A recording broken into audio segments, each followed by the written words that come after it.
Good evening, I'm Jill Valley. Dennis Bragg will join us shortly. Today, we get a detailed look at the budget and personnel cuts proposed at the University of Montana as the school continues to deal with declining student enrollment and a $10 million budget deficit. President Seth Bodnar is calling this draft report, quote, the University of Montana Strategy for Distinction. Today, Bodnar unveiled this comprehensive report to the Faculty Senate. We start our coverage tonight with a look at the top 5 departments impacted by those proposed cuts. The College of Humanities would lose 16.5 full-time equivalent positions. This proposal would discontinue majors in French, German, Spanish, Russian, Classics, and Area Studies by consolidating into 2 major areas, Asian Studies and European Studies.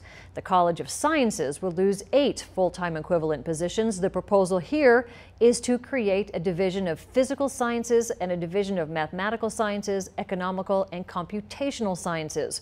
The College of Visual and Performing Arts would lose 6 FTEs.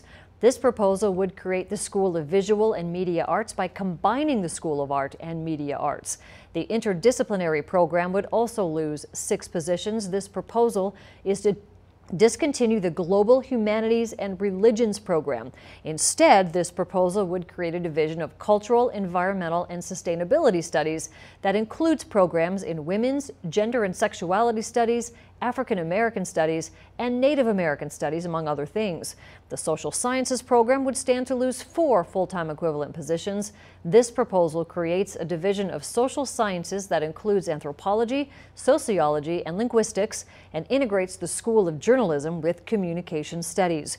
It is going to take a combination of cuts and curriculum if the University of Montana is going to solve its ongoing budget issues.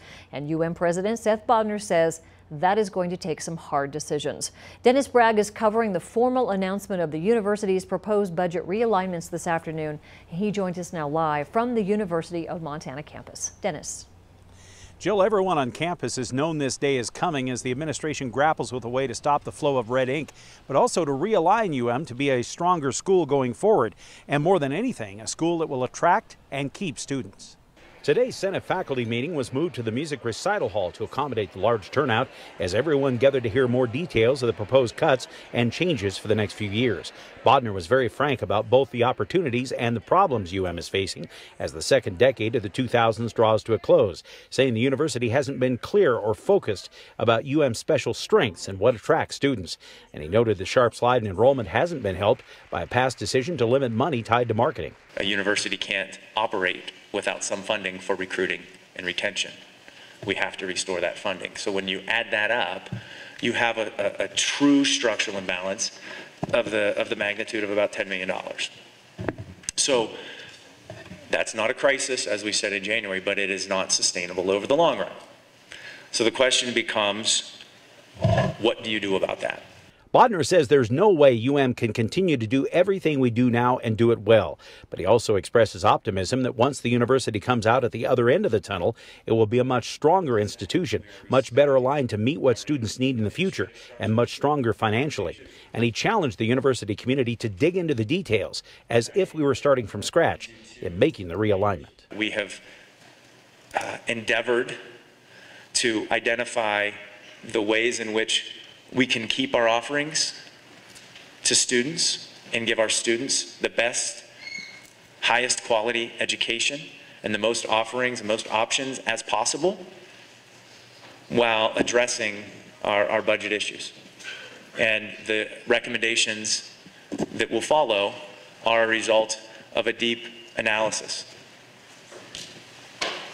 We recognize that that analysis is not perfect, and that's why this is the beginning of a discussion. President Bodnar is stressing that this is a preliminary plan. He said that several times a day, and that the development will be continuing in the coming weeks and months. There will be 3 more presentations where Bodnar will share these preliminary recommendations. The first is on April 20th at 4 p.m. where President Bodnar and members of the UPC will host a campus forum for all employees.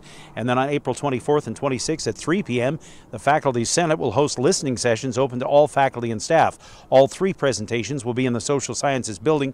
That's in room 352. The public can also go online to comment on the proposal, and this information is on the KPAX News app. Just look under the Seen on KPAX section. Now, ultimately what happens here will be going to the University of Montana, the university's Board of Regents, and they'll be discussing these proposed cuts coming up at their regular meeting, which is set for late May in Havre. Reporting live from the University of Montana, Dennis Bragg, MTN News. All right, thank you, Dennis. Now, coming up tonight at 10, we'll have reaction from faculty, and we'll bring you the latest developments on air and on our KPAX News app. After more than 20 years in prison, they're finally free men. A judge ordered 2